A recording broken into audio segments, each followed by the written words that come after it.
નાના હતા ત્યારે શું શું શું રમત રમતા હતા?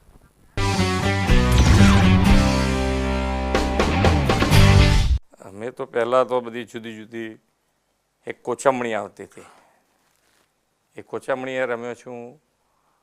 પછી નાગોલચું રમ્યા છીએ. એટલે નાની નાની રમતો પોળમાં હું રમતો રહેતો, એટલે નાની રમતો રમ્યા છે. ક્રિકેટ પણ ખૂબ રમ્યા છે. એક બેડમિન્ટન બી મારો શોખ છે એટલે એ બી રમ્યો છું. બાકી તો ખોખો રમ્યા છે થોડું ઘણું. કબડ્ડી નથી રમ્યો, કારણ કે મને ટાંટિયા ખેંચવાનું ફાવતું નથી.